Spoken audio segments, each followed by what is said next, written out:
पैदा होंगे। पति पत्नी के संयम पूर्वक जीवन में रहने के कारण ही दुष्ट संतान पैदा होती है महाराज। दोबारा सुन लो, पति पत्नी के संयम पूर्वक नहीं रहने के कारण ही दुष्ट संतान पैदा होती है। लोग कहते हैं महाराज समय बिगड़ गया, लेकिन हम कहते हैं समय नहीं बिगड़ा, तुम्हारा संयम बिगड़ गया। लोग कहते हैं महाराज संतान बिगड़ गई, बात नहीं मानती, उल्टा जवाब देती है, अरे बाबा संतान नहीं बिगड़ी, तुम बिगड़ गए थे। जिस समय तुमने संतान को पैदा किया उस समय तुम्हारे विचार कैसे थे?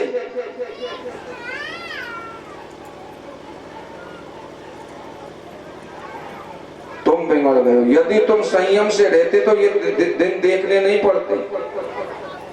संयम के बिना शराबी कबाबी संतान होगी, बिना तपस्या के बिना संयम के सुप्त संतान नहीं होगी।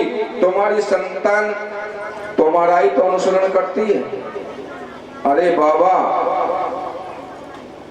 शास्त्रकार कहते हैं अरे भाई बहनों, सोने का समय नहीं है और सोए हुए सेंग पर चूहे कूदते मानव शरीर है।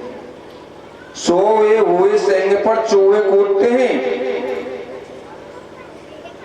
आज हमारे देश में धर्म रक्ष वीरों के अभाव में तड़प रहा है। कश्यप जी कहते हैं कि एकादशी, ध्यान से सुनना, एकादशी, संध्या काल, सूर्यास्त होते समय, पूर्णिमा, संक्रांति, नवरात्रि, अष्टमी, इन दिनों में व्यक्ति को ब्रह्मचर्य से रहना चाहिए। अन्यथा ऐसे समय में गर्भाधान हुआ तो घर में राक्षस पैदा होंगे जो तुम्हारी कुल की सारी परंपरा को बर्बाद कर देंगे। संध्या का समय है, पत्नी पुत्र चाहती है। कश्यप जी कहते हैं देवी समय की प्रतीक्षा करो, लेकिन वे नहीं मानी। वैश्या जैसे निर्लज्ज होकर पति का वस्त्र पकड़ लेती है, वे समझ गए भावी बलवान है, हरी इच्छा भावी बलवाना। संध्या काल का समय था, गर्भाधान हुआ और हिरण्याक्ष और हिरण्यकश्यप के रूप में दो प्रकट हो गए। अंत में दिति को बहुत गिलानी हुई, पश्चाताप करने लगी, प्रभु ऐसी गलती कभी नहीं करूंगी। कश्यप जी ने कहा देवी तुमने सनातन मर्यादा का खंडन किया है और मेरी आज्ञा का उल्लंघन किया है। नहीं तो तुमने अपने मन को रोका, ने संयम नियम का ध्यान रखा। नियम का पालन करने से वासना का विरोध होता है। नियम का पालन करने से वासना का विरोध होता है। और अमर्यादित जीवन पशुता लाता है। अमर्यादित जीवन पशुता लाता है।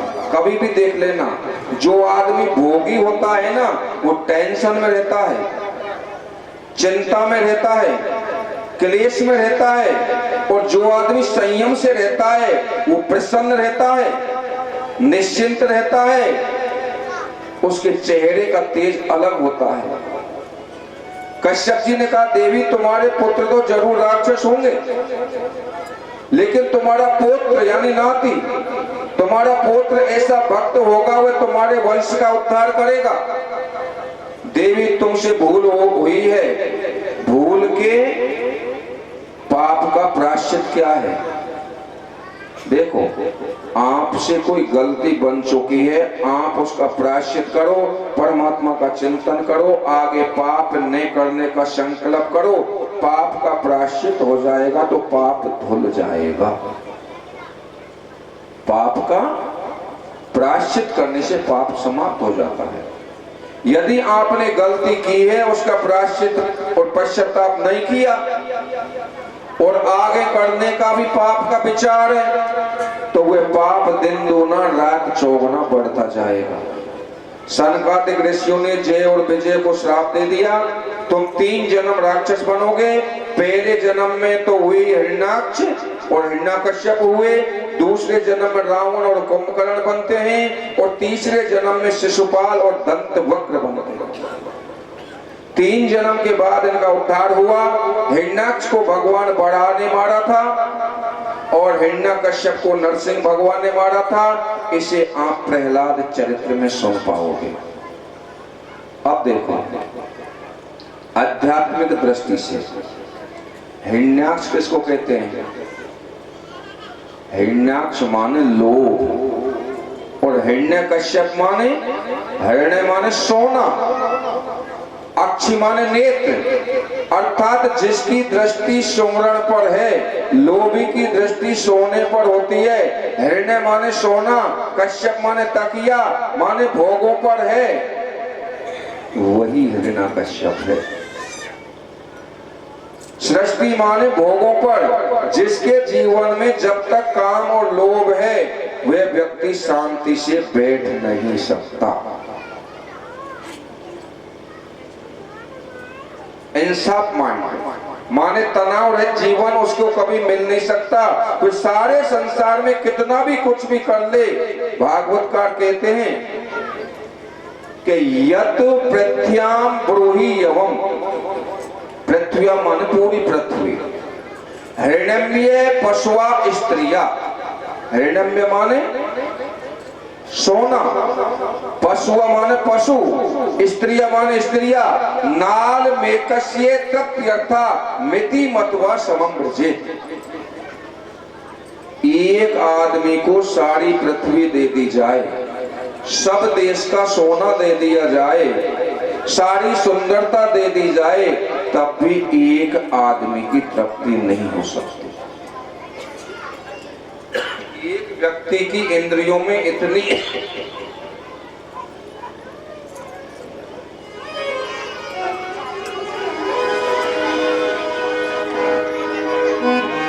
हरि जी मोरे नैनन आगे रहियो, श्याम मोरे नैनन आगे रहियो, हरि जी मोरे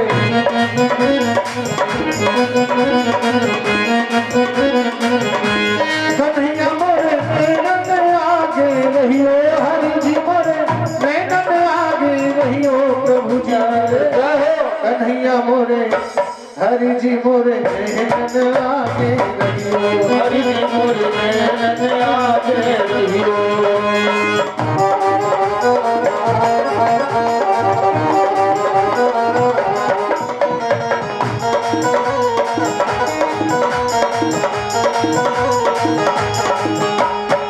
भवसागर में जीवन नैया, भवसागर में जीवन नैया, कोई नहीं है मेरा खिवैया, कोई नहीं है मेरा खिवैया। अब की बार प्रभु डूब न जाऊं, अब की बार प्रभु डूब न जाऊं, तुम्हें पार लगइयो कन्हैया मोरे हरि जी मोरे सवरिया मोरे नैनन आगे रहियो, हरि जी मोरे नैनन आगे रहियो।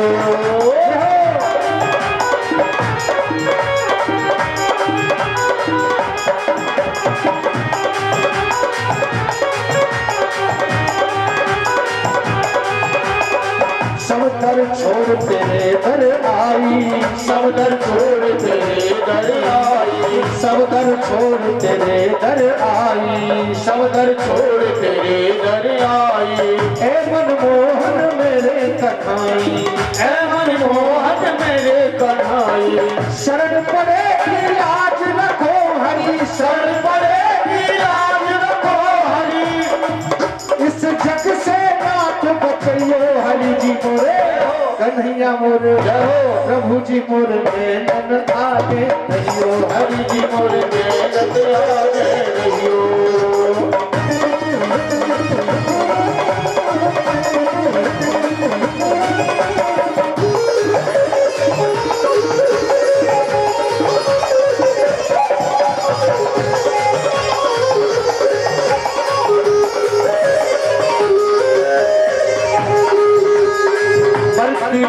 जग पीठ दिखावे, मरती बेर जग पीठ दिखावे, मरती बेर जग पीठ दिखावे, मरती बेर जग पीठ दिखावे।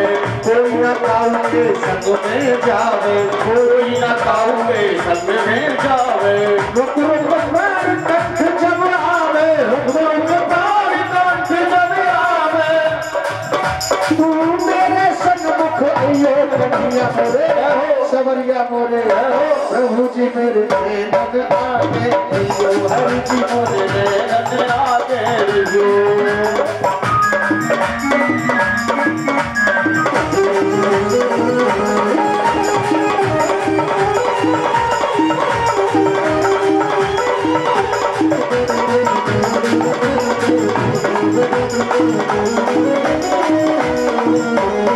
मीरा के प्रभु गिरधर नागर मीरा के प्रभु गिरधर नागर मीरा के प्रभु गिरधर नागर मीरा के प्रभु गिरधर नागर तुम हो नाथ दया के सागर तुम हो नाथ दया के सागर जन्म मरण के बंधन काटे जन्म मरण के बंधन काटे दीनानाथ बंदो हरि जी मोरे सवरिया मोरे कन्हैया मोरे नैनन आगे रहियो हरि जी मोरे नैनन आगे रहियो प्रभु जी मोरे नैनन आगे रहियो हरि जी मोरे नैनन आगे रहियो कन्हैया मोरे नैनन आगे रहियो हरि जी मोरे नैनन आगे रहियो सवरिया मोरे नैनन आगे रहियो कन्हैया मोरे नैनन आगे रहियो प्रभु जी मोरे सवरिया मोरे कन्हैया मोरे नैनन आगे रहियो कन्हैया मोरे नैनन आगे रहियो सवरिया मोरे नैनन आगे रहियो सवरिया मोरे नैनन आगे रहियो कन्हैया मोरे नैनन आगे रहियो हरि जी मोरे नैनन आगे रहियो कन्हैया मोरे नैनन आगे रहियो सवरिया मोरे नैनन आगे रहियो। बोलो सच्चिदानंद भगवान की जय। जय जय श्री राधे। आइए कथा पे ध्यान देंगे। सूत जी महाराज कहते हैं, हे ऋषियों,